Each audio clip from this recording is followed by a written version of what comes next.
السلام علیکم ورحمۃ اللہ وبرکاتہ۔ محترم سامعین، خواتین حضرات، اجالا چاندنی امید اسلامی چینل سے میں پھر ویڈیو لے کر حاضر ہوا ہوں۔ اس ویڈیو میں بیان کرنا چاہتا ہوں کہ اللہ تبارک و تعالیٰ نے قرآن کریم میں جتنے بھی علوم القرآن بیان فرمائے ہیں،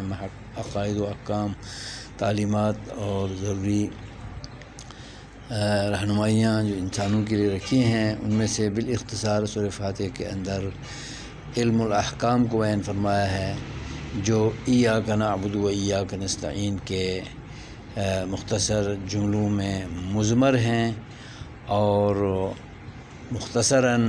قرآن کریم کے اس عنوان کی نشاندہی عبادت اور استعانت صرف اور صرف اللہ ہی کے لیے اور اللہ ہی سے چاہنے اور کرنے اور اپنانے کے حوالے سے مختصراً اور بڑی جامعیت کے ساتھ اس پہلو کو بیان فرمایا ہے۔